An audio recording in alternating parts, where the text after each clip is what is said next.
Hello, good evening to Spiritual Portugal, live from Portugal at 11 o'clock at night with me, Carl Munson, and Louisa Munson. She must still be making the tea or putting the babes to bed. So we'll come we'll come back to Louisa in a moment. Nice shelves, don't you think? Amazing. Our special guest tonight is Jeff Granville, who we'll bring on in just a moment, and we'll have a nice, like a fireside chat. Please feel free to answer questions. The show is called Connecting with Jeff Granville, and all that Jeff stands for, which is a lot of great stuff. I've not met him myself until a few moments ago, but he is a legend in our household. And I have felt the effect of his goodness in my life, even though I hadn't met him personally. What I'd love you to do tonight, if you're new, or even if you're not new, if you're here for the Spiritual Portugal show live stream, my invitation to you tonight is to breathe out. Don't forget to breathe back in again, of course, after a little while, but just relax yourself, whichever method you use for getting nice and centered and steady. Please do that. Indulge yourself in that way. Get yourself nice. And we hold a space for an hour or so where it is okay to be peaceful and curious and let go of some of the other things that can happen in daily life, like getting fearful, getting anxious. You know, these things happen in daily life, but once a week at least, what we'd love to do is offer you the space to be peaceful, to be curious, to be happy, and talk to someone really interesting. And that person tonight, we're connecting with Jeff Granville. Good evening to you, Jeff. Hello.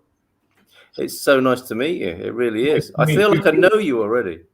Oh, what you got there? And I feel I know you too. I just took that picture down. Let's not. Oh, okay. I thought you were gonna talk us through it there for a moment. We might come back to that, mightn't we, tonight? Okay. That's okay. Now, Jeff, I know you because you were part of the Higher Self Expo earlier this year, a month ago or so, and you know Tanya 2 months ago is being whispered in my ear. Wow. A month and a half, 6 weeks, 6 weeks ago. I'm glad we got that sorted out. And Jeff came into our particular niche of the cosmos through the Higher Self Expo, and since then you've been having conversations with Louisa. And she comes back out of the studio in various states of bliss and relaxation. I don't know what goes on in there, Jeff, but I intend to find out tonight. Well, welcome. Join in. Yes. So please, would you tell us about yourself? I mean, you know, in one word, I think it's safe to call you a biohacker, right? That's the word that keeps coming up for you. Is that right? How did that happen? If we were going to use one word, biohacking would not be bad. Heartfelt would be good as well, because that makes you think. But, you know, it happened to me like it happens to most people who experience crisis or chaos, or, you know, that punch to the gut that happens in life. And my son, McCoy, was 4 years old and diagnosed with leukemia.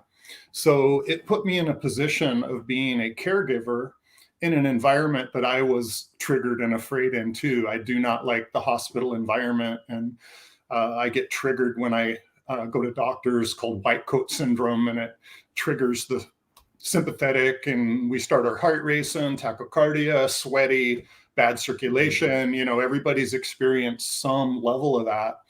And so the main thing that we learned is that by being extremely present in the moment without distraction and human windings, that we could alter the outcome. Because as many psychological testing show, set and setting determine the experience, and that determines the outcome. So in a hospital environment where the set and setting is fearful and intrusive and sleep deprivation, it's really hard to be in a place of receivership. Our body, our physiology shuts down when we go into fight or flight. And they actually have to dose children with 4 times the amount for their age and weight, because they know they're in a fearful environment, and the medicine won't penetrate their body because all the blood is circulating to their arms and legs for the fight and flight. So they give 4 times the dose. And then, of course, that can have 4 times the side effect and harmful effects. So what we've really done throughout the project is demonstrated that by having a set and setting of low anxiety and low stress, we can stay in the parasympathetic, stay in homeostasis, and be open and receptive to treatment. And because we don't say, don't take your chemotherapy, we're going to breathe through it. We say, let's breathe through it so that we can properly take the chemotherapy and allow it to pass through our body, doing as little harm as possible. So we really use our state of being to receive whatever treatment. And if you take that out into our everyday life of a job or an interview or a scary situation of any kind, as I've said many times before, if this can work for a child in the pediatric environment, it can work for all of us anywhere. And it really is proving to be true. It's a beautiful thing to see unfold. Yeah, absolutely. Well, thank you for that introduction. Yeah. We need to find out what happened with your boy. So what? How did that story unfold? I mean, you made a magnificent discovery by the sound of it that has changed the course of your life and is influencing the lives of others now. But what happened with you? Did you say his name was McCoy? Yes, McCoy, like the real McCoy, but it's spelled McCoy. And his middle name is Leo. So McCoy stands for the real thing. Leo the lion. Granville is the Grand Village. So according to him, he's king of the world. Absolutely. Absolutely. And how's he doing? He's great. He's actually in the other room right now, probably on his iPhone or watching something, but he's 11 years old. He'll be 12 in February. He's going to 6th grade tomorrow. And brilliant. Every single word in that was a miracle. He's here. He's healthy. He's going to school. He can interact. I mean, what he's gone through, zero. I would literally say zero side effects. And incredible. That is all. I mean, it's not something I learned ahead of time and said, okay, my son has leukemia, so let's try these practices. Every single thing that I developed was with him, for him, by him. Like I say, the child will lead the way, right? He has taught me what's possible. And I end up researching, what did we just do? And how can we repeat that? And we had all through every procedure, the medical staff saying, how did you do that? If we could teach that to everybody, we'd be in a lot better shape in Western medicine. So Western medicine at the boots on the ground level, the nurses and the doctors, they know they need this. The administrators are so stressed out, they don't even know they need it. No, I understand. Yeah. Amazing. Okay. So that's where we begin tonight's conversation, connecting with Jeff Granville here. Mrs. M's here now. There were just some empty shelves there a moment ago. She's here now. I think we should make a Jeff sandwich, don't you? Oh, how do we do that? How can I get him in? There we go. That's the way to do it. Let's keep Jeff. Let's keep Jeff nice and warm. I have. And Jim's joining us from Baltimore. Bon dia, good evening. How are you doing? We're doing great here, Jim. Thank you so much for joining us tonight. Really appreciate it. And to Mark as well. Good evening to you, Mark. I believe in Norfolk in the United Kingdom. And other folks who've yet to declare themselves. So do say who you are and where you are. And if you've got any questions for Jeff, they would be most welcome to be part of the conversation. And as I was saying, if you've only just joined, our invitation to you with Spiritual Portugal in these sessions is to be peaceful and curious and happy. And we will hold a little space for that. We do play a little bit of a game, Jeff, with some of the kind of cliches of the new agey personal development scene. So holding space is one of those. It's sometimes hard to beat that phrase, though. So that's what we're doing on a Tuesday night, holding a space for curiosity, peacefulness, and a little bit of easygoing happiness, and talking to you tonight. So, Louisa, welcome to you. Is the little one asleep now? I think that long afternoon nap was the problem, right? Yeah. No, he's not asleep, but he's also on a phone. Right. Okay. Bad parenting. Well, he's still learning. I mean, that's the way I see it. He's still learning. He's learning about the alphabet. Yeah. Well, when I say bad parenting, I mean that comes straight from my playbook, doesn't it? It's not yours naturally.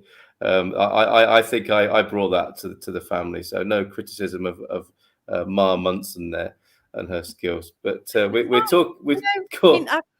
All our kids are growing up in a technological age. And I think, I think we're using it. They should be able to use it as well. And we're trying not to make it taboo so that they don't hide it from us. Yeah. Can I interject something on that? Of course you can. That's what you're here for. Talking in it immediately. In following Joe Bolte Taylor, she had the amazing TED Talk, the Stroke of Insight, My Stroke of Insight. What's that? I don't think Cole saw that. The Joe Bolte Taylor. Oh my God. No, I am familiar with her. I'm familiar with her. Yeah. Her new book, Whole Brain Living, really goes into that actually. And left brain is all about digits and numbers and locations and things like that, but right brain is more pictures and connection to everybody and integration.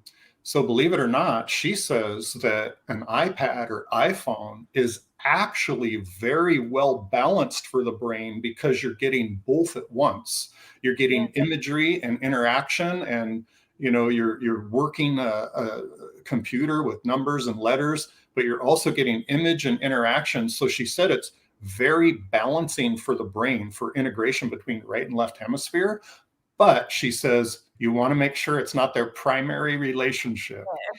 And that's the good one, because I guarantee you both my kids spend more time talking to looking at their pad than they do with me. So I mean, that's important note there, of course, when you were talking about the context, really, I think, if that's the word I can use, Jeff, of the context of our being, and in the hospital where it's challenging and fearful, and that sets us up for the results we might or experience we might have.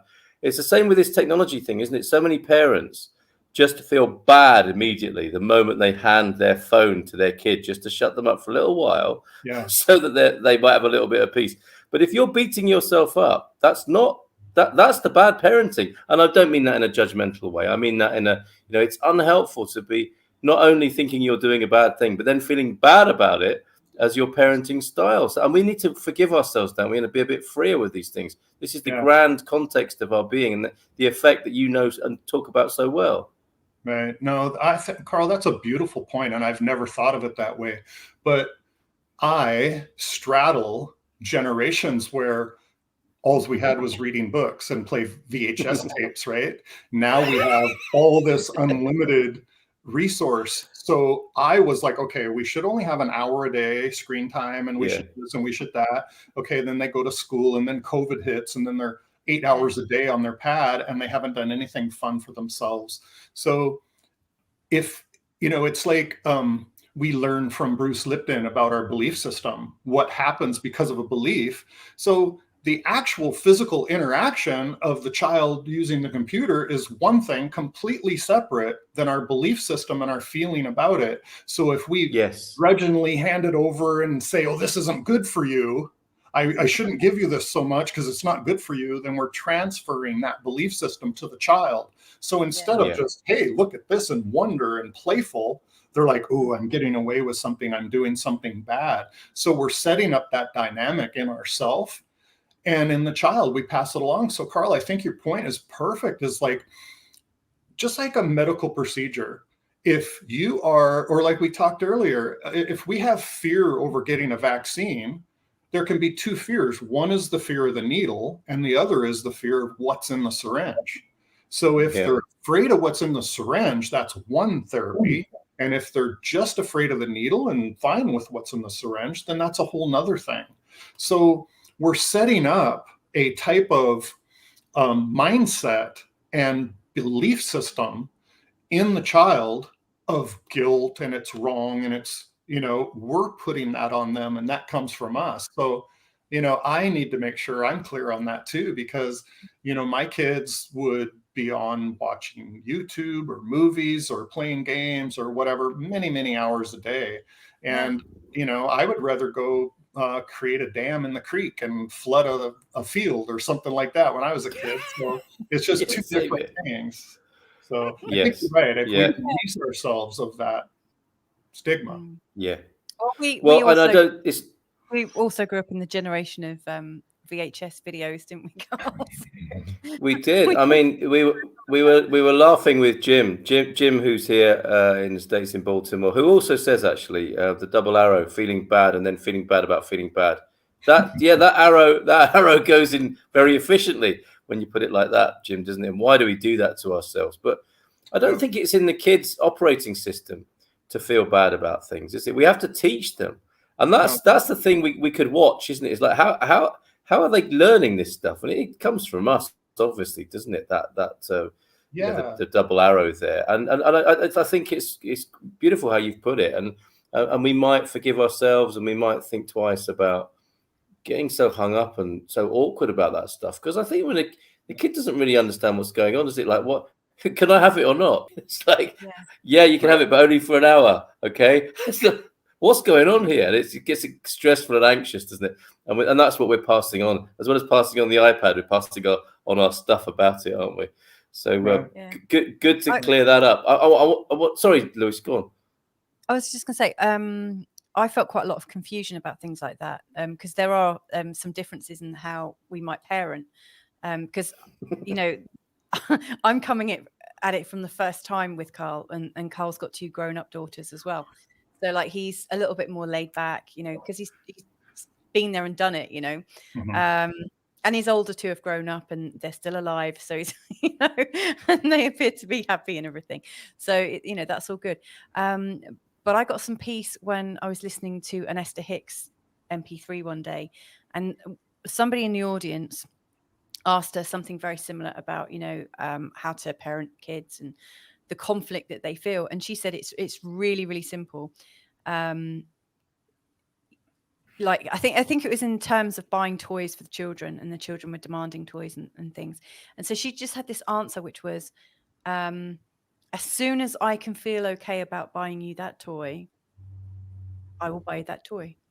And so if ever our children are asking me something and I'm not feeling comfortable about it, that's my moral guidance, or my like moral compass, or my guidance, whatever it is. There's something going on for me, and if I act out of congruence with that and give them what they want but I don't want, it's never going to work. So I get myself into an alignment that I'm happy for them to do the things that they want to do, and then when we're all aligned, it's like, you know, everything is moving with a flow.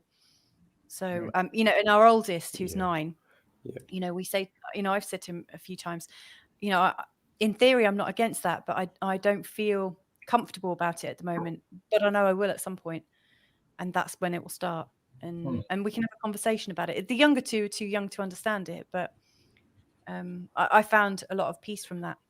Yeah, that's a good point. Well, the 9-year-old, of course, is now, well, he's in the space now of like, well, how we've lost can I help you to feel good about it? So he's working on the. Sorry, the 9-year-old is. I mean, and that's what you can teach the kids, isn't it? Is that it's important to honor your vibes, or whatever you'd call them. So then the kids get into that with you, don't they? It's like, well, how can I help? How can we all feel good about me buying another game for my Nintendo Switch? Yeah, okay. My way. How can we? I mean, Jeff, you've got. Is it? Am I right? You've got 8 children. Is that right? Yeah. I mean, you've really seen it and done it, haven't you, when it comes to children?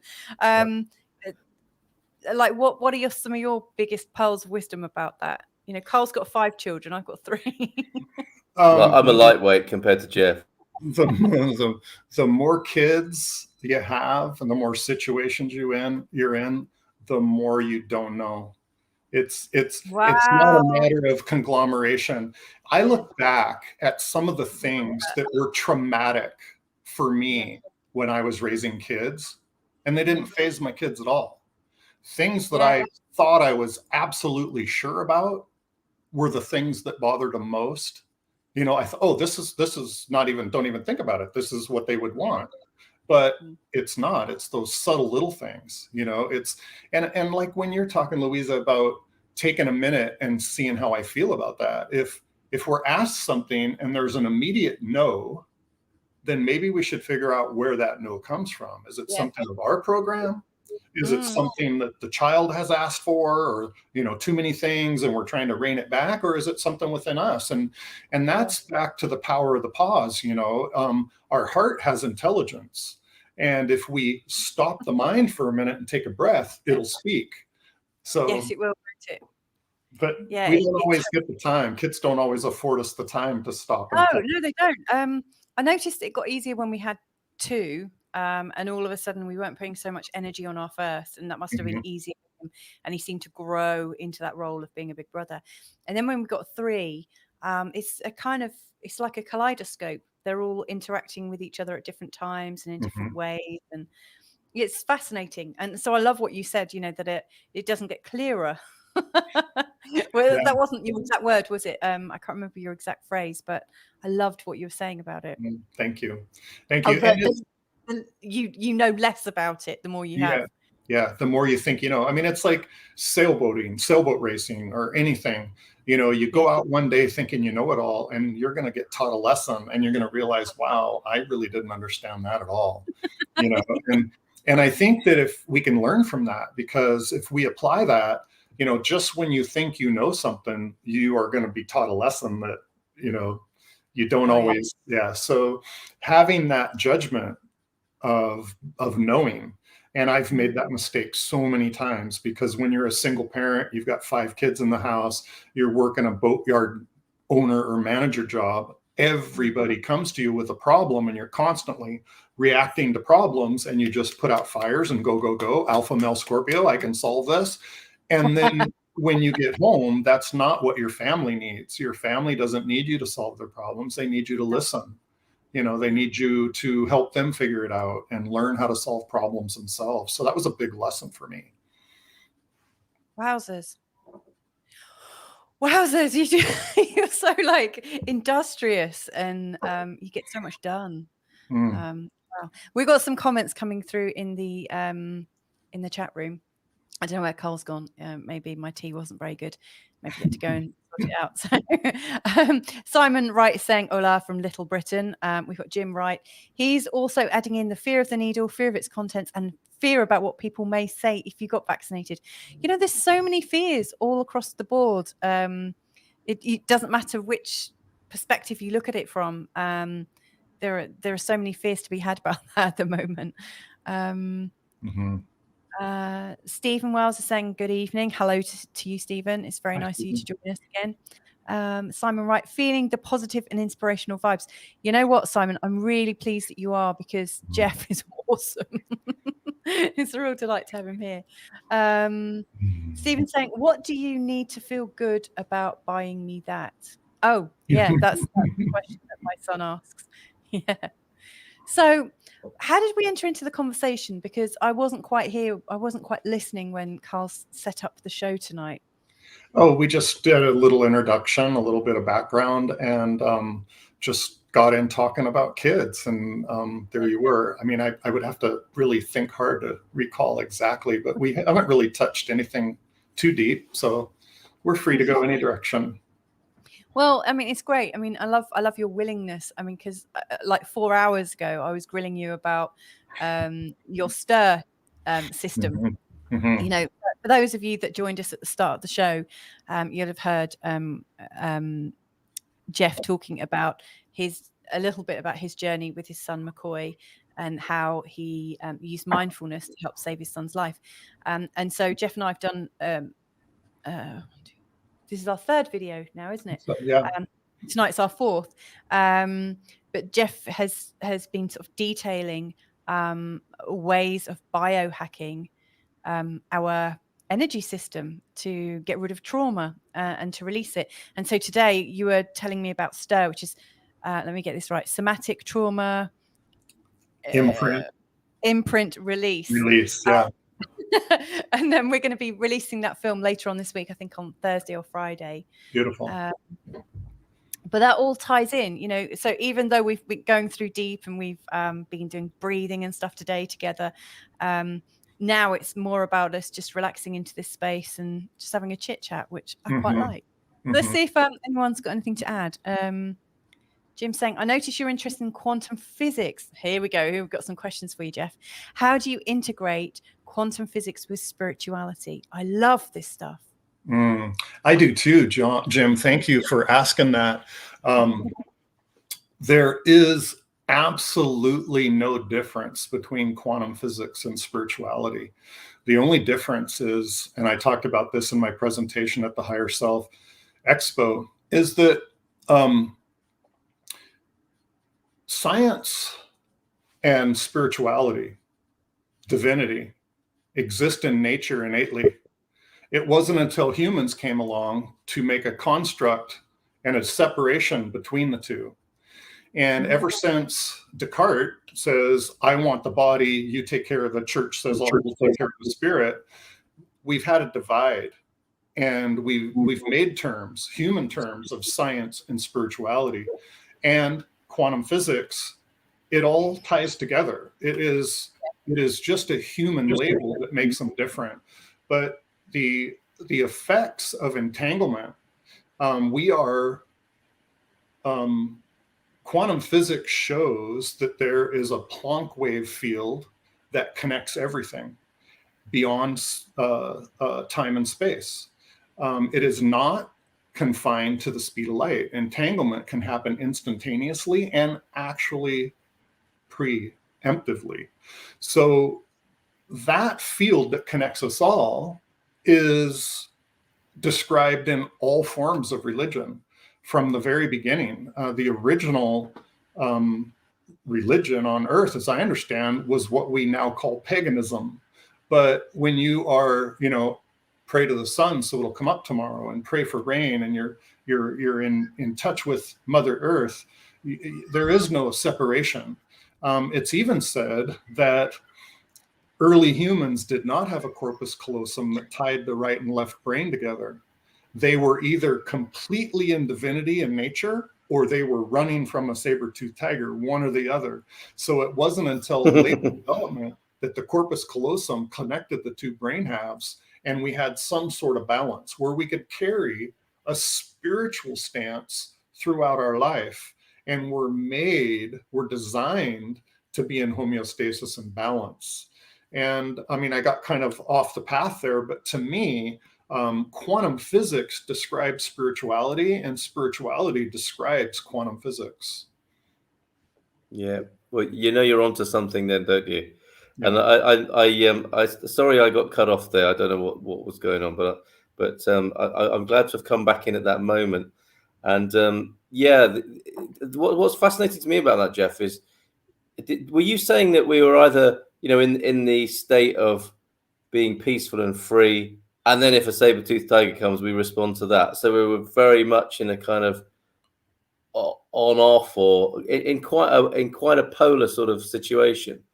And then in comes transcendence, to see that we're that, which is maybe when everything, maybe that was our own little personal big bang of internal consciousness, where we get to see that. Yeah, there was a singularity. Hello, babies.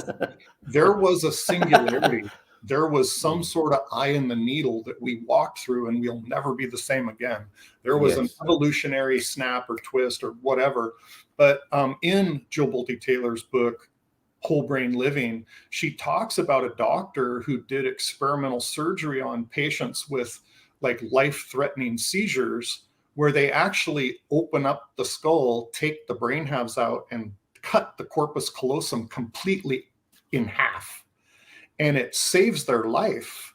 And they walk, talk, do everything completely normal.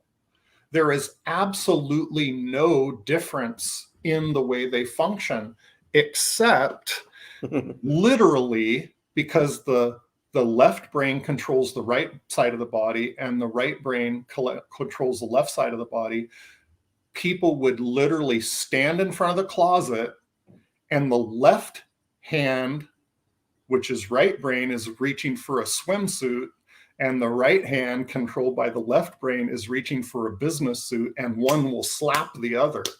It is literally like two people, two brains in one body. My goodness. And they live normal lives except for that one thing right there. That's amazing. So that as well as a physiotherapy, they have to go through some sort of neural therapy to catch themselves doing that and learn how to handle it. Yeah, it turns into more like an occupational therapy of how to function in your physical Amazing. world with this new way of thinking. So in her book, she talks about a primitive time where we were all right brain. We were, there was right and left brain, left hemispheres, but we were constantly in awe. We're in that God moment all the time in nature. There was nothing to take us out of it until we got chased by a saber-toothed tiger, and boom, the limbic system comes in automatically to save our life so we can procreate and pass on our DNA. So it wasn't until some event or some singularity where neurons started to connect the two halves of the brain together, and then they started to communicate, and we reached some sort of balance. So the idea of our design, our divine design, is to be at peace and make decisions based on one event at a time. But what happens with us, we get triggered, we get stuck in a loop of left brain thinking, and we're reacting all the time. And then we're caught in a loop and we forget our divinity. And we have to do this biohacking to even be open to our divinity, right? So as we talked before, there's a circuitry in the body called the resonance circuitry that goes vertical. And then there's the integration between the right and left brain, which is horizontal, lateral integration. And when you're balanced right and left brain and you're in line, that's divinity, right? You are divinity. We are blessed in that moment. And I want to open something just a bit new that I've come up with. And I've only said it to one other person live like this, is that when you hear about communion in a religious text where they say blood of Christ, body of Christ, right? So if I imagine Jesus Christ as the real human walking the face of the earth with unwavering knowledge and faith and empathy and love, think about what his blood chemistry was. What would his blood chemistry be like? And so if you follow that way of being, then we would have his blood chemistry. So we can have a body of Christ. We can have the blood of Christ in us, flowing through us, if we take on the same walk that he would. And that would be the same with any learned master, whether it was Jesus, Buddha, anybody. Anybody that can get to that level, that's divinity within our body. That's like the topic was biohacking the physiology of our divinity. Incredible, Jeff. That's why Jeff's here tonight, saying things like that on Spiritual Portugal. Talking of masters, the Rumi, legendary inspirational figure, may have been, says Jim, the first Q physicist out beyond this is such a beautiful quote, isn't it? Out beyond the ideas of wrongdoing and right doing, there is a field. I'll meet you there. Field being an interesting choice of words there, of course. Fantastic. I don't know how many of these you did, Louisa, but good evening. Andy and Margarita are here. There they are. They're maybe in different rooms like us. We're so modern. Couples broadcasting from different rooms of the same house. Lonnie McLaughlin is here. Look at this. Great conversation tonight. In a world that promotes fearful and traumatic events, of being surrounded with conversations that promote anxiety and division, what can we create for ourselves, each other, and our communities to promote compassion, kindness, healing, and love? So much, right, Lonnie? We know you are that man who does that. Absolutely. And we make our little nod towards your magnificent contribution to the greatness of human beings, Lonnie, with our little show on a Tuesday night, where, as I said before, the invitation is to be peaceful, curious, and easy in the sense of well-being. So great input there. Thank you, Lonnie, so much for that. Andrew has a question. Surely the success of human society has allowed the contemplation of religion, spiritual belief, and science theorems. If we were still avoiding the saber-toothed tiger, would we have these thoughts? Well, that's an interesting one, isn't it? That's right straight out of an Amsterdam cafe, that one, Andy. Do you want to have a go at that, Jeff? Well, if we were still in a situation where we were being chased by saber-toothed tigers, we wouldn't have a television to watch. We wouldn't have the internet. We wouldn't have newspapers.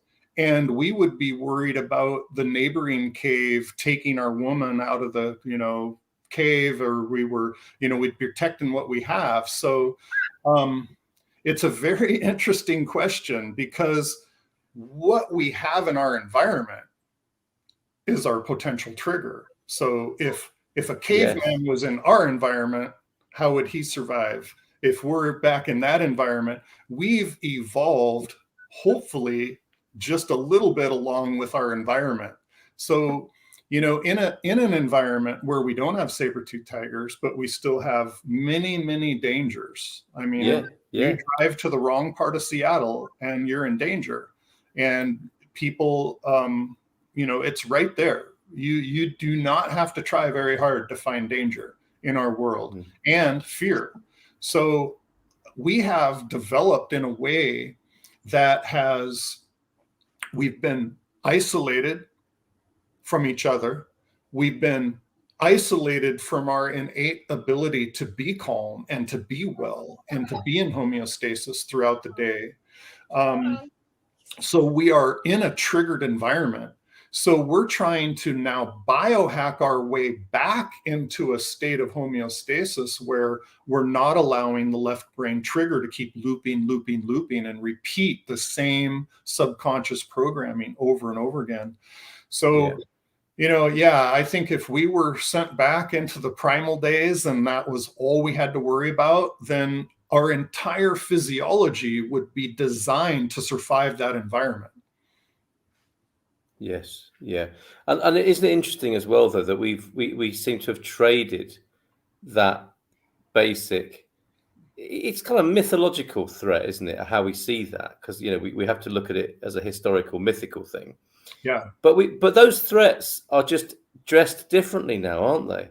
Excellent picture there, very good. There's young Einstein's contribution to this evening. Yeah, thank you, Solomon. So in many ways we've created constant saber-toothed tiger threats. I think that's what you're saying, right? Until we can hack into that loop. Now, so then the question might be, why would we do that? What do you think it is? Do you think it's habit? Do you think it's culture? Why would we keep having? We could kind of point and laugh at our ancient selves and saying, we were so primitive, and we were either sat in bliss or there would be a saber-toothed tiger coming. And we were worried about people being, the women folk being dragged away by the next cave dwellers. But having got away from that, we seem to be recreating those gloomy scenarios in our modern times when we needn't do that. I mean, fair enough, we don't all have that luxury, but kind of like shame on those who do have the luxury, that they keep creating those threats. Why do you think we do that? You must have pondered that quite a lot. Well, I actually had an amazing conversation with a guy who has a master's degree in advertising, and he does sound therapy. And he said in their psychology unit of advertising and sales, it starts out with creating fear. Yeah. People are far more likely to purchase what you want them to purchase if you can say your neighbor's going to get ahead of you, another business person is going to get ahead of you, keep up with the Joneses. So I think that our society has learned a long, long time ago that if you can trigger people in fear, you can control what they do. Yeah. And because we're less likely to be in connection to divinity and our divine inspiration and heartfelt knowledge if we're triggered in fear. So I think that's been intentionally manipulated since the day it was discovered. Yeah, that's so fascinating. And we come back to the double-edged arrow, don't we? Because yes, we knowing that this, I mean, we have a standing joke, Mrs M and I, about conspiracy mums. And the websites and Telegram feeds that Mrs M looks at, and I'm thinking, okay, albeit these are quite awful things that are being reported in these streams, and from whatever level you look at it, a mild cultural conspiracy to a full-on control of humankind. Mm-hmm. But then you have the same phenomenon that we identified before, where not only are you receiving that information, you begin to feel in fear having received that information. Mm-hmm. So it's a compounding. And one possible evening's discussion here on Spiritual Portugal is how much is enough conspiracy theory. Mm-hmm. How much of that, given all that you said, how much of that can we bear in our headspace, so that it doesn't affect our health and our well-being? And I understand you got to look at the perimeter, the boundary, to see if there's the equivalent of the saber-toothed tiger coming, so you know what to do. And often that is the position a conspiracy, using the term very broadly, but somebody who might be called or see themselves as a conspiracy theorist might say, I'm just being defensive here. I need to know what threats there are in the world. But when does it tip over into becoming pathologically difficult and challenging, do you think? Right. Boy, that's a really good one. And I have an answer for that. That is, hey. So this is the way that I work with people that have chronic anxiety and their autonomic nervous system is on warp 9 all the time. And it turns into neuropathy and POTS and everything. They're hyper vigilant about what's going on in the world. Okay. Yeah. And what I say is, okay, take COVID, for example. We may never know. We may never know what's right, what's wrong. We have to go by our best gut instinct. We can isolate. We can wear masks. We can do these 4 things. Say there's 4 things that you can do. And everything else is out of your hands. You can't affect the law. You can't, you can't change any of it with your hands. So if it's out of your hands, it should be out of your mind. So Wow. like when McCoy was in the hospital and every single doctor and nurse during every single procedure, you got to hear 5 different times all the bad things that can happen, up and including to death. And you have to sign that you saw that, and they want to say it in front of your kids. Okay. So if I'm his caregiver, my job is to watch out for anything negative that can happen. Yes. But be in the moment and give him care and do what needs to be done and only what needs to be done. So if it's out of my hands and I can't do anything about it, it doesn't do any good to worry about it. That energy is better spent on the things that I can do and do them correctly instead of being distracted. So there's a part of us, and I do this with people literally, like when we're sitting down to breathe, and I say, let's just be quiet together and tell me what comes in your mind. And I'll say, write it 1 word that represents that whole sentence or fear, write 1 word or even 1 letter, put it on a Post-it note, fold it in half so I don't see it, and stack them up. Okay. And when we're finally quiet, all these things are out of the air and they're on the paper. And I said, okay, now hand them to me, because we're going to sit here for an hour and you're not going to be able to do anything about this list of things that you're worried about. So just take a break. Just like, what about Bob? Take a vacation from your trauma, right? So set them aside. I don't want your problems. I'll give them back to you when we're done, but you're not going to be able to do anything about them. So if they want, I'll look through them, and there might be, say, 5 of them. And 2 of them they can do something about, and the other 3 are just repetitive loops that just keep happening over and over and over, and they absorb your energy. They absorb your patience, your spirit, your quietness and kindness with your children. It robs you of that because you're spending all this time worrying about something. So I would always say, I'm going to think about it enough to make my decision, and then I'm not going to worry about it. I'm not going to invest emotion into it, because you can think of things all day long, and that's an electric signal. But when you put emotion into it, it's times 100, right? It's exponentially greater, and it's an electromagnetic field, not just an EEG, So it's a really hard thing to do. But when we sit down with people and go one at a time with them on what it is that's really spinning in their head, what is it that keeps you stuck in left brain? And then let's do something about the ones we can and check them off our list. And then pretty soon we get that autonomic noise down to where we're not worrying about things we don't have control of.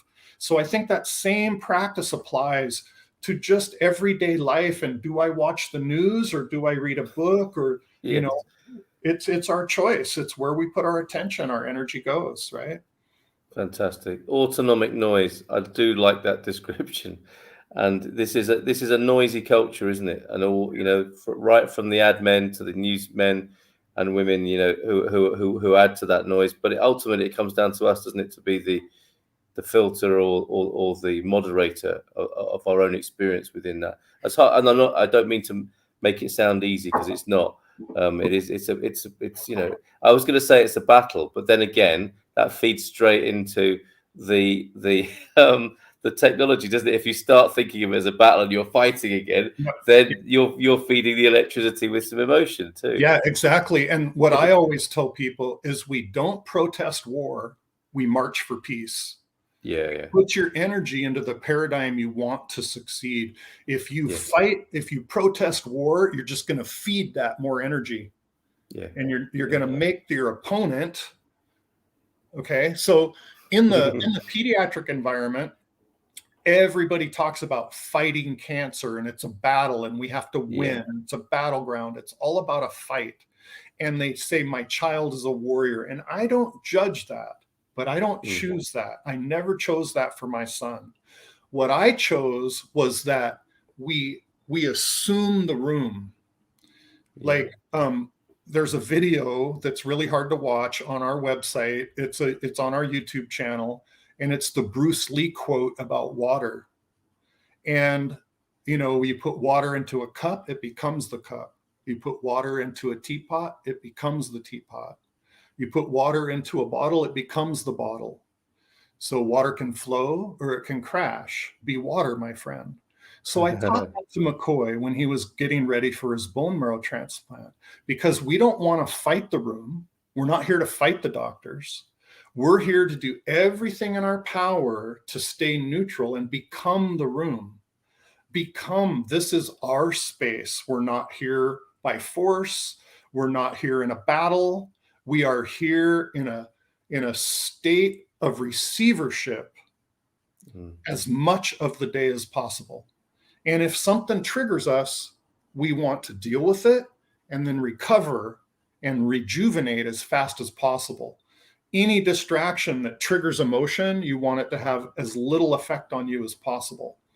So it was a really important survival tool for us. Beautiful. The website that Jeff's talking about there, Louise has put that on the screen for us, mindfulpresence.org. Lovely play on words. But there's the gift. There's the gift to you tonight if you look at Jeff's website. And I love that. I mean, there are so many gems in what you say. I mean, there's the headline gem, but some of your languaging, Jeff, and there's extra gifts, the freebies, the bonuses. I don't judge that, and I don't choose it, to paraphrase you there. I you know, that does something to my physiology. That gives me peace. Yes. To know that I don't have to get into judgment. And the rational mind, or the fighty mind, the fighty and flighty mind, wants to judge these things, doesn't it? It wants to take things out that I don't like and I don't want. But if we stay with the equanimity of, I'm not going to judge that, and I don't have to choose that. That's watery, isn't it? That's fluid. That's not brittle and polar and confrontational. Exactly. It's Tai Chi, isn't it? It's the Tai Chi of your experiential life and your choices, your decision processes. Yeah. Carl, that's beautiful. That is exactly. And I love that you get that subtleness about the way we sit in the moment and the way we speak and the way we use our language, because it's extremely important. You can see if you resonate with what I'm saying, then we are entangled, and my calm becomes your calm. right? Yes. Right. Yes. See, Yeah. contagion is a word that's usually used for like a virus or something. But like Yes. Dr. Joe Dispenza says, there's a positive contagion. And if we take our experience and add it to what we teach, then we're going to have a better result next time. And then we spiral. That's that spiral of ascension that I talk about, where every human experience goes through the same matrix. Every human experience goes through the same circle, and we either spiral up or we spiral down. So and again, we can read about Mushin, like the Japanese saying of Mushin means no mind, mindless, which in the Western world is not a good connotation. You have no mind, brains, right? But what the meaning is that you have all your wisdom, you have all your tools, you have all your faculties, but you stay at zero, you stay Mushin. So when something approaches you, whatever you feel from it is only from that event. You're not combining all of your angst and you're upset at home and you bring it to work. Everything is viewed, not judged. It's viewed and experienced as an event, and you respond to that event cleanly with divine inspiration instead of human windings. Human windings is another turn of phrase I love that you said earlier on, and we can feel possibly what that might be like, that what you just described of an organic and full response from our being rather than our winding, as it were. There. Perfect. There's a beautiful book called The Untethered Soul by Michael Singer. And it was referred to me by one of my daughters who's a nurse, and it was everything to her during her second birth, and she uses it all the time. But he talks about human windings, and he talks about the lightness of being, where your being, when we're more wave than particle, right? In that spiritual prayer, or we're in a meditation or a mindful moment, or in love, or we're in that moment fully and completely, right? So anything that's a human winding tethers you down to the human 3D world. Your only tools are three-dimensional, right? You're in that left brain reactive fight or flight. I'm going to put out fire with my hands. I'm going to run with my feet. I'm going to fight with my fists. It's a reactive matter to matter, where when you are in Mushin, when you are open-hearted, when you are at zero, then you can take all of your, the power in the pause. You don't react, you respond.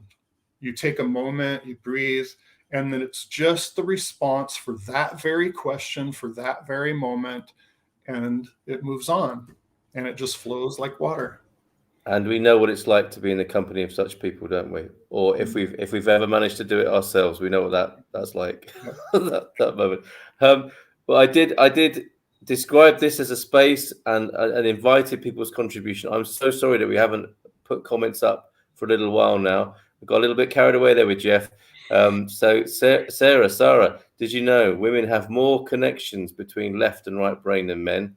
It's not a competition, Sarah, which allows the ability to be more in touch with emotions. I get it, and this is a wonderful thing that we could honor, isn't it? Rather than, again, I guess have it as a responsibility rather than a reaction, and have these things in a right and useful place in our society, rather than criticizing them, judging them, or whatever. But thank you, Sarah, for that. Hello, Kimberly Jones is here. Hi, my lovelies. Good evening to you, Kimberly. Great to have you here. So many comments. Let's go through these. Unless you did already, love. I'm not sure you did. Did you? You've been quite distracted and muted as well, by the way. You going to unmute yourself? Go on. I did mute myself for a very valid reason, because Solomon was just like grabbing the mic and going, "Hello, Dad." It runs in the family. That grabbing the mic thing. Yes. So it's easier to enter an intuitive, holistic state for the female brain. I'll put it like that, right? Lonnie McLaughlin, I only have questions, no answers. That's so zen, Lonnie, from you tonight. Our capacity to problem solve combined with opposable digits and the use of tools has allowed society to flourish and become the hunter rather than the I'm hunted. gonna have to duck out, I'm afraid. This little Oh, guy's love. Okay. Well, I just thank you for introducing me to Jeff. You guys, I'm gonna listen Okay. from bed. All right. Thank you for that. Thanks for the Thank you, introduction, Mrs. M. I'll it's been lovely spending time with you today, and I'll post that video that we did today. It's rather good, and yeah, if you're watching tonight and you're interested in somatic trauma imprint release, then Jeff is taking us through a kind of 3-step process, isn't it? First of all, learning to sorry, He's at my door now, shouting at Dad behind me. Yeah. Okay, I will go and get him. Okay, but it doesn't bother me at all. Release, and Jeff is putting us through it. Bye bye. Bye bye. All right, there we go. Yeah, real life, organic life happening here. So that's amazing, Andy. You know that we've become the hunter rather than the hunted. But then again, you know we've, you know, I know you posted this a long time ago, but we seem to have turned it back on ourselves again, though, don't we? Despite our sophistication, we have allowed ourselves to be hunted, not by prehistoric creatures, but by the creations of our own imagination and so on. It's just bizarre. I'm going to listen in from behind the scenes. Solomon is super talkative. All right.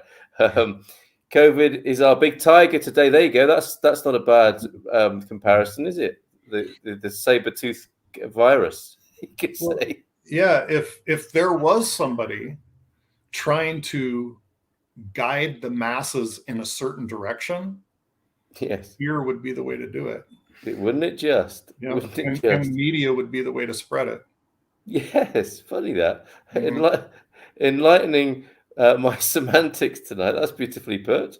It's an album title, Simon. Great to have you here. There you go. The Enlightened Semantics double concept album. Yes, a religion created around fear to control. Again, you're forgiven. We're all forgiven for recognizing and seeing that, right? I studied the history of graphics, media, and advertising at uni in the 90s. And I remember learning how Freud was employed in the early days of advertising, specifically to advise advertisers on how to manipulate human primal drives and fear in order to sell more stuff. That was the foundation of modern capitalism in the media and triggering the adrenal system and the pain body in order to shape behavior. So maybe, hopefully, that's something we can. When Sigmund got the call, you know, could you come in and see us? We want to talk to you about something. This is outrageous. I will not have my work used in this way. Sorry for that very poor Freud impersonation. No, we get it. I hope that's what he said. I hope that's what he said. The problem with modern society is uneducated narcissists with the problem-solving capacity diminished and manipulated by controlling organizations. It's easy to control stupidity with lies, and I fear that might be true, Andy. Jeff shared something about witnessing the person who has stepped outside of our realm of experience. Is this the shamanic, Jeff, so that we can all integrate the experience? Okay, interesting. So I think this also bears something about the conspiracy mum experience. Okay, so the conspiracy mums might be operating in a shamanic way to bring the intel into the collective. Is that what you might be referring to there, Jeff? No, I didn't catch that. What I was talking about is a statement that Dr. Joe Dispenza made about anybody who experiences something new, like trauma or pain. The people that I work with chronic illness and chronic pain, they are experiencing something outside of the known.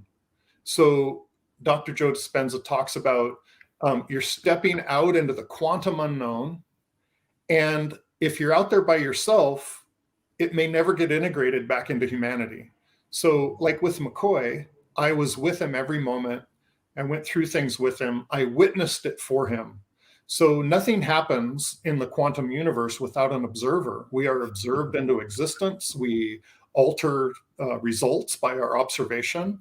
So when we are with somebody, when that person feels heard, when they feel felt, when their trauma has been healed, then it becomes possible for all of society, because that person stepped out into the quantum unknown, and we witness it back into humanity when we're there with them, just sitting, holding space.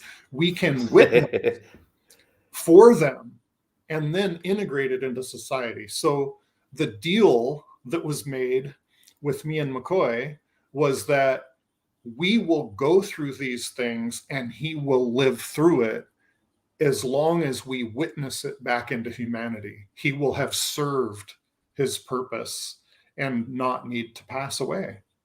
Wonderful. That is absolutely wonderful. Fantastic. And this, I heard the word, I've always thought that it just seemed obvious to me that scientists affect the experiment by observing it. Is this panopticism? Is it called panoptics? Yeah, it's like the double-blind drug testing. Yeah. They found that if to test the placebo effect against the drug and the control, the sugar pill and the groups, they found that because the nurse knew which one they were giving them, it affected it. Just like the nurse transferring it over, or the doctor. So they had to come up with a double-blind study where even the practitioner didn't know what was given. And that's the only way that they could really get the test results, because your intent, even if it's like, okay, I'm not going to have any poker tells, I'm not going to give it away, I'm not going to even think about it, there's no way they can pick up on it, it still affects the results. So that is the FDA, the mainstream goes by that. A double blind, like the placebo effect, when they do placebo testing on drugs, acknowledges and admits the power of the placebo right there, right? Self-healing happens, right? Yep. And then the fact that they have to do it on a double-blind study proves that they are acknowledging the observer affects the results. Superb. And it's not just because the nurse is winking at you when she gives you the little cup with the tablet in, is it? There you go, sweetheart. You got the good one. All right. She's doing that psychically, isn't she? Fantastic. Yeah, it is literally our autonomic nervous system communicating with their autonomic nervous system beyond our consciousness. Now, that dialogue happens constantly. And if that is happening, if that's news to anybody, that's big news, isn't it? If that could possibly happen, if for you, it's a given, isn't it, Jeff? For me, I'm there with that. Yeah. And to have that as a more widely held, it's not really a belief, is it, or an awareness, as a more widely held awareness in the world, that would change everything, wouldn't it? If people thought for a moment that was what was going on and they hadn't thought it before, but in increasing numbers, we would have a very different world as a result of that. We would have a very different world. That's a beautiful vision, Carl. I'll share that with you. I think we have inherent negativity bias support. Yeah, that's true as well, isn't it? Supported by a cluster of cells called the default mode network. Amazing, Jim. Thank you for your contributions, Jim. Brilliant as ever. Andrea's here tonight. Oh, Jeff, we did only schedule for an hour with you. Are you okay to talk for a little bit longer? Oh, I'm great. Oh, thank you. Thank you. Just wanted to check. And Andy talking to Stephen. Thankfully, I'm an atheist. But what might you be missing there, Andy? Just a little prod there. Little prod. Religion was meant to protect the masses, individuals, and communities from tyrants, dictators, and ourselves. What it's manifested itself in today's world is exactly the opposite. That's us funny old human beings, isn't it? We tend to do things like that. We have to keep thinking it. Then we have to keep reviewing it and looking at what's really going on, I think. Same with the news, media, and marketeers. Absolutely right, Andy. Jeff, I'm left-handed, and so typically right-brained in my spirit and struggle with the left brain thinking. Do we have a greater challenge with our opposing brain style? Is that true? I think it plays in when we're stuck. If we're stuck in left brain activity, it can affect things on our right side of the body. Expression, how things feel and taste and smell. It really can affect us.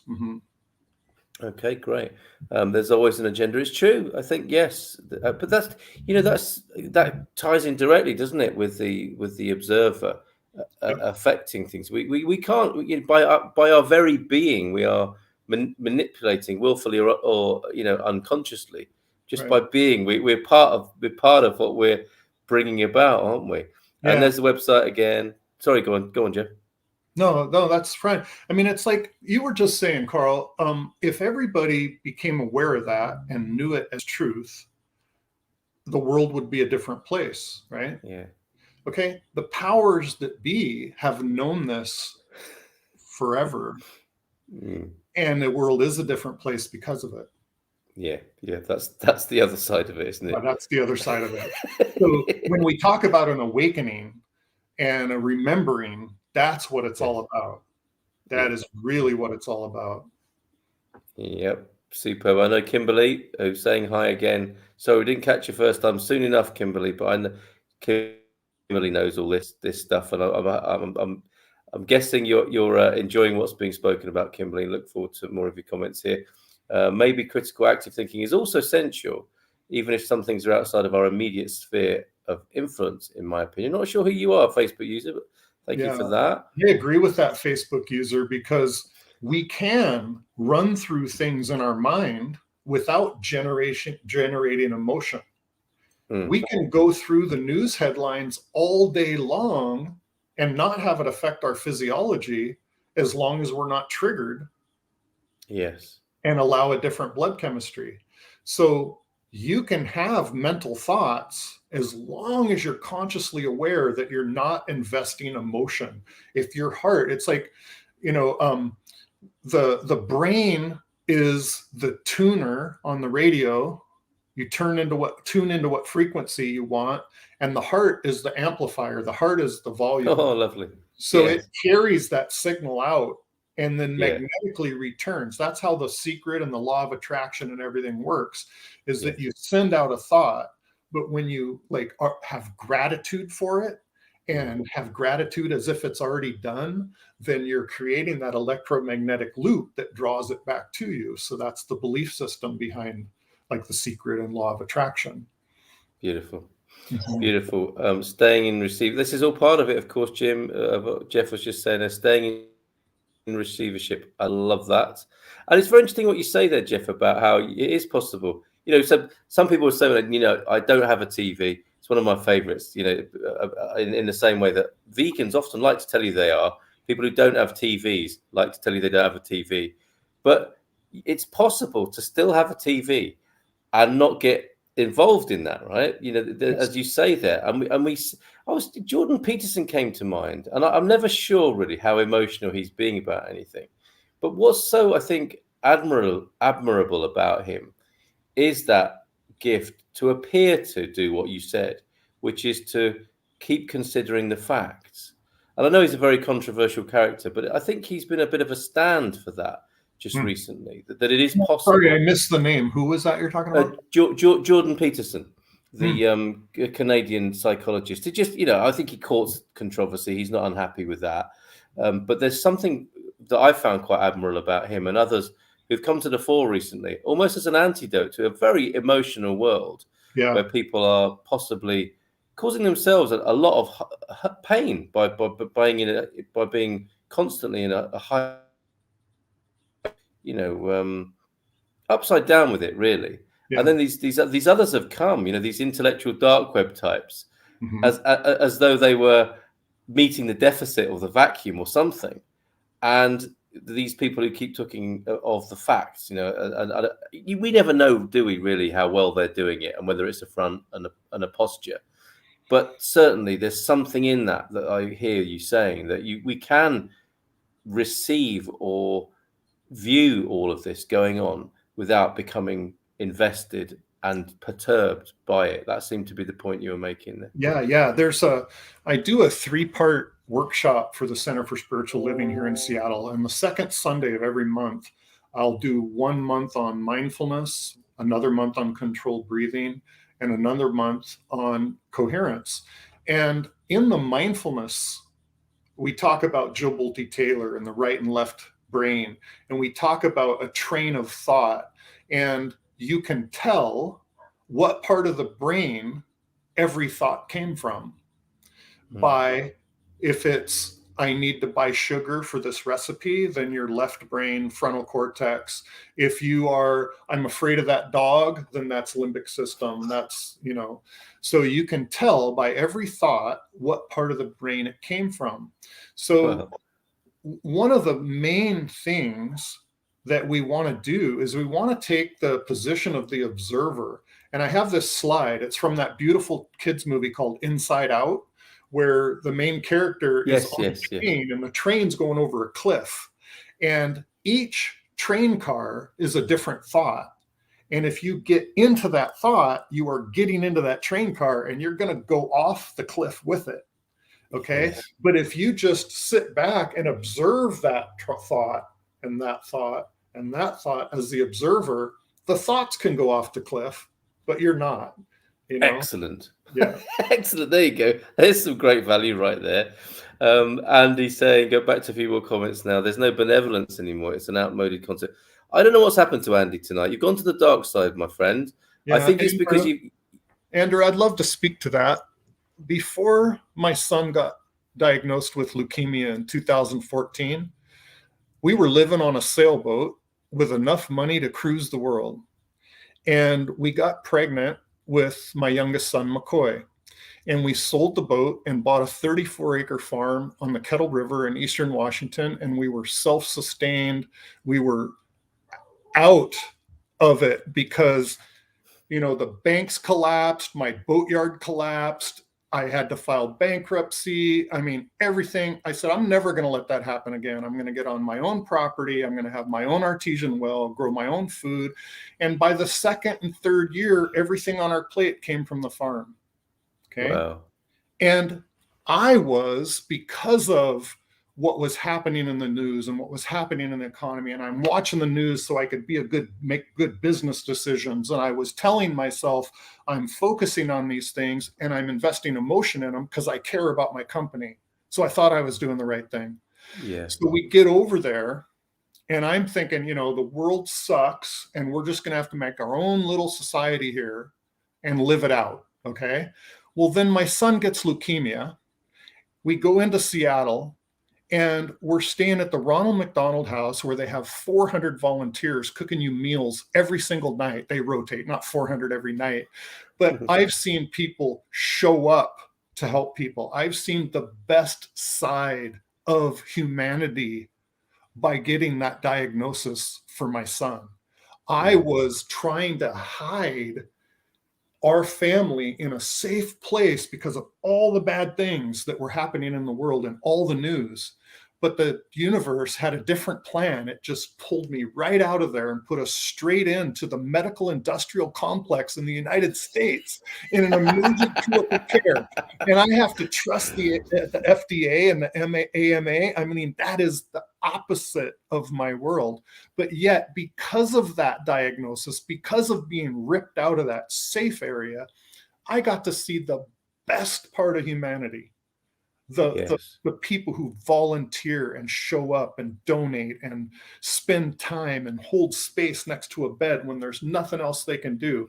So humanity, I mean, for every one thing that you see on the news negative, there's a million points of light out in the world that aren't being focused on. So just know, every time you watch something negative, register that a million things good are happening for every one of those that are. I'll be doing that as well. I will be doing that as well. That is an incredible, I don't know what that is, illustration. And there's something of the cosmic humor in there as well, isn't there, Jeff, of how you took care of things in the best way you thought. And then you got a little curveball to come your way to challenge that last little bit of, I don't know, dearly held something or other. Yep. Incredible. Absolutely incredible. Yeah, we obviously had more to do. We obviously had more to do. And I've never, ever, from that transition and what's happened, I've never felt more comfortable in my own skin. This is exactly what I need to be doing. Incredible. Incredible. We need to get back, says Simon, to a world in which we share a universal connection, and independent with each other. Interdependence there, of course, as a collaborative, mutual and equal respect. Yes, Simon, absolutely. Definitely. what was it you were saying before, mate, about you're having your semantics enlightened? Well, there's you with some enlightening semantics there. Absolutely brilliant. I studied the history. Oh, okay. Well, yes, we've done that comment, haven't we? Thank you, Kimberly, very much for that. Energy is contagious. Yes, so true, isn't it? Absolutely. And Good she or knows bad. that. Good or bad. Yes, indeed. Absolutely right. Jim, a teacher of mine used to say, create conversations that create openings. You had some good teachers, Jim. You've had some good teachers. That's beautiful. Good evening, Carl and Jeff. Louisa from behind the scenes. Spiritual, I know that my turkeys have had a wonderful life. And we'll have a few seconds of inebriated pain in 6 hours. A shame, though they are adorable. I think Pete's making good of his culling that's going on there in 6 hours' time. My goodness. So beautifully expressed once again. I'm not sure if Luis is talking to Pete there and his turkeys. I suspect to you there, Jeff. We'll have served his purpose. How inspiring, says Jim. Thank you, Jim. I love how mainstream science has had to adapt to allow for quantum science and levels of consciousness it doesn't even really want to acknowledge, i.e. in the double-blind trials, as you were talking about. So true, Kimberly. So very true. And I do want to come back to you when you said earlier, where we started there, Jeff, about how the doctors and the nurses know what was going on was useful, but the administrators didn't, and what can be done about that. But let's carry on with a few comments. I had a hard, impermeable character, but after having a family, it has humbled me and helped me discover interdependence and reawaken my emotional and human side. How lovely, Simon. Thank you for sharing that. Really appreciate it. God the Father, God the Don. Okay, thanks, Andy. The Trinity confused me enough to question all religion. The mathematics just simply doesn't. I bet you were a great kid to have in religious education class for that poor teacher, Andy. And he's an engineer by training. That's how his brain's made up, you see. So I think there is a hard thing to compute there for the engineer and the religiosity. I agree, Andrew, says Simon. Did you want to say something there? Oh, that's all right. Go, Jeff, say we actually Louisa and I talked about this earlier, and it'll be in our when she puts it up on Thursday or whenever, is that when I work with people, one of the first things I ask them is, what is their literal definition of God? Is it a bearded white man sitting on a cloud pulling all the puppet strings? Yes. Or is it benevolence? Is it just creative consciousness? What is it? Yes. And I want to know. And if it's, I'm talking with someone and they say, I'm an atheist, that's fine. We call it the mud puddle theory, right? We were bacteria that grew legs and we crawled out of the mud puddle and now here we are. There's no divinity. Now I can deal with that. I can talk to people about that. And, but that's the basis to start from. So if anybody says I'm an atheist or my vision of God is this or this or this or this, that's fine. I have no problem with that. There's as many paths to God as there are people to walk them. Yeah, absolutely. Yeah, me neither. I do love it. I do enjoy it, I have to say as well, though, because what I love so much about atheists is this idea that people spend a lot of time talking about something they don't think exists. Yeah. And therein lies a fabulous little conundrum. But I do look forward to having some beers with you next year, Andy, and continuing that conversation. Yeah. Here's one of those lovely comments that is just, it's a mind blower, isn't it? Or an energy shifter. On remembering Angeles Ariane, excuse me if I haven't got that right, but the Basque anthropologist quoting Maori wisdom. What is the dream you dreamed before you came? Now, that gives you an entirely different perspective on what you might be here for, right?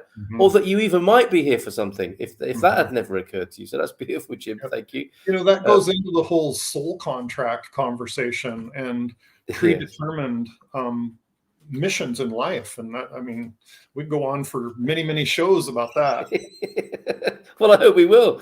See it, feel it, achieve it. It's so important to be aware of what we send out into the world. Loving the topic. Thanks, Steph Wilson. Good evening to you. Yeah, science has lots of catching up to do compared to religion. Yeah, interesting. Inside out train of thought. Yes, beautiful. I'm practicing my parasympathetic breathing again, Jeff. Thank you once again for a great conversation today. If you've enjoyed listening to Jeff tonight, check out our video to be released this Thursday. Fantastic. So more value to come from Jeff, which he so freely and beautifully gives, as you've seen tonight. So true. And compared to mystical spiritual knowing, I see quantum science as the modern patriarchal expression of the divine feminine. Get in. Thank you, Kimberly. Jeff, what a beautiful and powerful story you have. Thank you for sharing that. I can relate to that. Thank you so much. And please, anybody that wants to email me or reach out in any way to have a continued conversation or a Zoom, that's what I do. No charge for anybody on this show. So please, let's continue the dialogue. Thank you, Jeff. My goodness, Jeff, learning so much about you tonight. Love how you have shown up in the world. I recognize the hiding homesteader in both Carl and I. Time to stand in the world more, methinks, says Mrs. M. Yeah. Actually, look at this, a neo-cynical realist. That's quite a thing, isn't it? Hashtag NCR. Not the dark side, but it's just dark. I know, I'm just joshing with you, Andrew, because we know each other.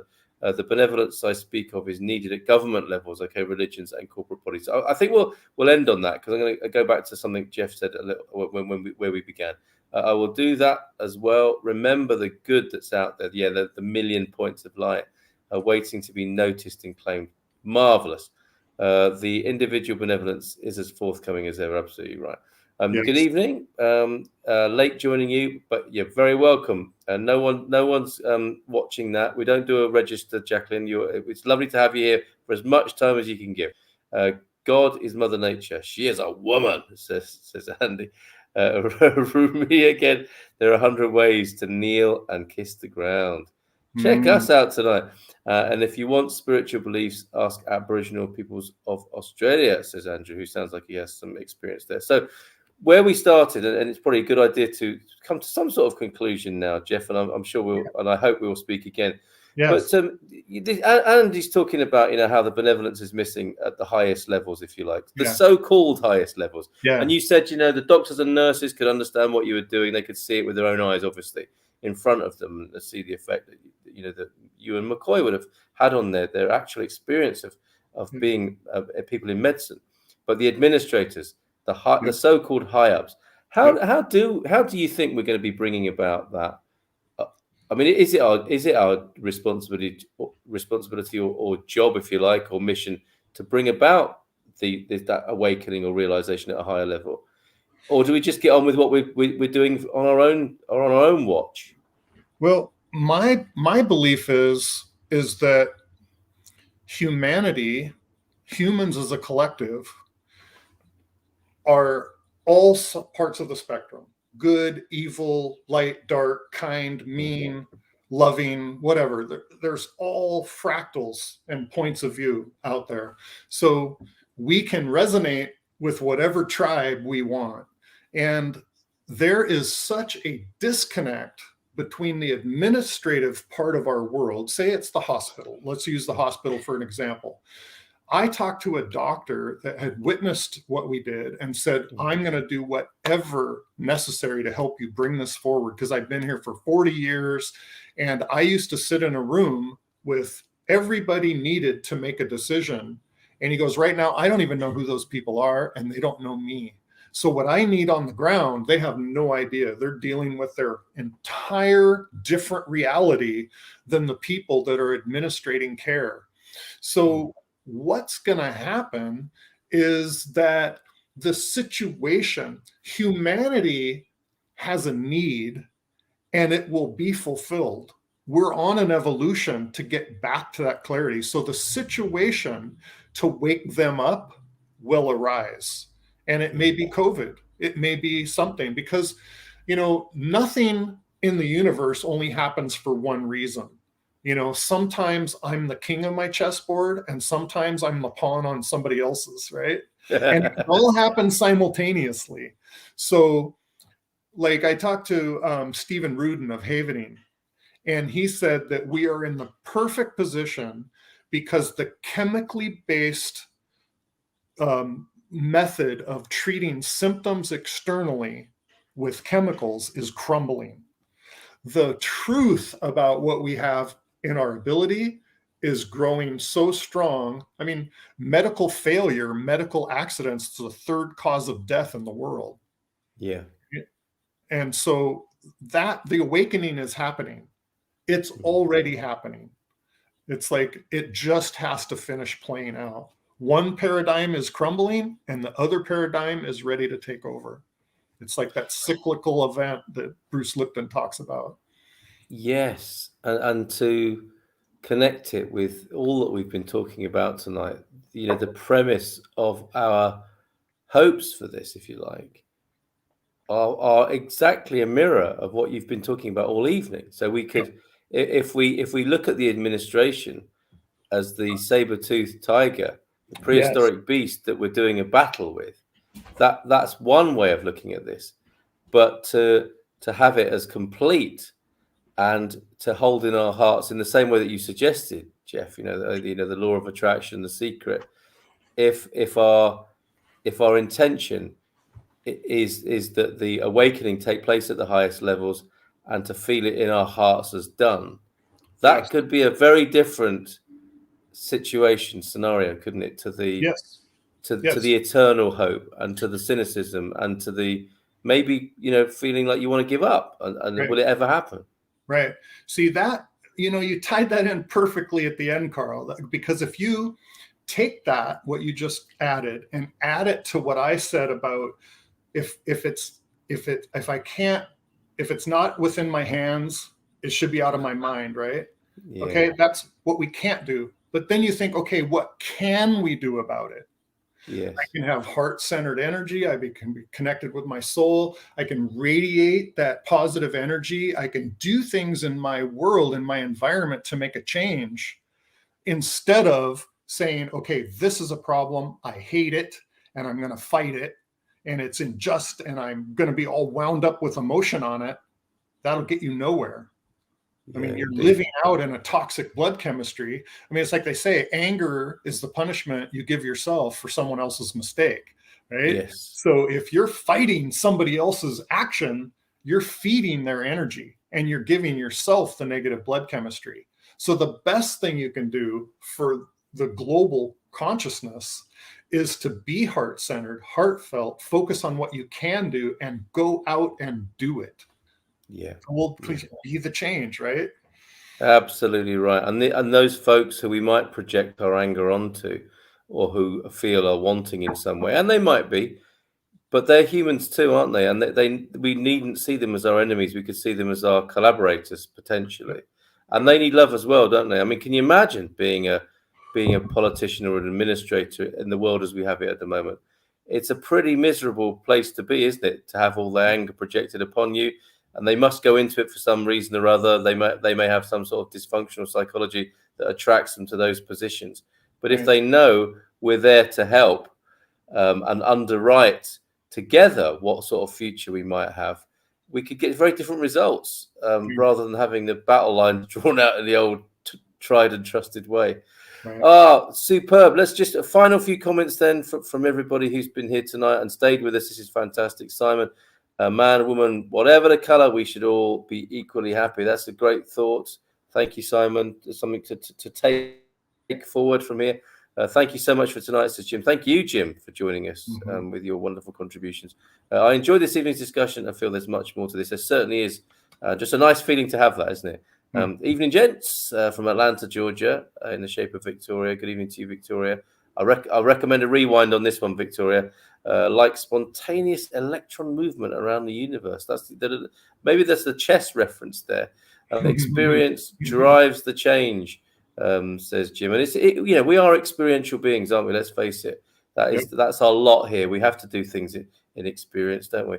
Celebrating what's right with the world frees up energy to fix what's wrong. Thank you. Do it, Jones. National Geographic. Perfect. Stephen Wells saying thanks. Thank you, Stephen, as well for being here tonight. And finally, I would really value a conversation between the both of you about how it feels to be a man in this world as patriarchy falls and men are often seen as the bad guy. You're both so inspiring. Wow. Should we start that now? No. I'm ready. I'm ready for that. I've actually said there should be a grandmother council that runs the world. Yeah, absolutely. Well, we will. I think we can have that conversation at some point, can't we? And I said that was the last one, but look, thank you. Good night, all from Mark. Thank you, Mark, very much for being here.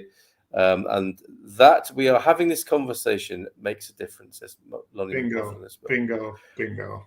Well, and thank you all for being here, having the conversation, being in the space tonight, the space of peacefulness and curiosity, and a little bit of a nice warm feeling in our bellies, I think, as well tonight. Snags, the sensitive new age guys. We'll have a snagging special. We discussed that on a previous Man Cave. You don't want to be watching that, though, dear. A new chapter. We did actually. It was a good effort. A new chapter, new horizons with a fairer and caring world for our children, progressing in the transcendency of our evolution in the procession of time. My goodness, Simon, what a delightful turn of phrase you have this evening. And Kimberly, lots of hearts from Kimberly. So yes, the snagging special to look forward to. Especially to you, Jeff. Thank you so much. I mean, last week we were in this position, weren't we? Fancy joining us, Jeff? You said, yeah, absolutely. And here we are. We've had this lovely conversation. I do thank you for it. 90 minutes of wonderful insight. I want to talk to you as well about, you talked about the Japanese thing, the no mind. I've got a book I'd love to talk to you about, The Way of No Thinking as a possibility for the future. I love that book. I love that sentiment. So lots of things to come back and talk about. I hope you will. And fabulous. Enjoy the rest of your day there in Seattle. I will. It's almost dinner time, and I want to thank you and Louisa, your beautiful family, and to be open and to share your format with me. And our cause is many thanks.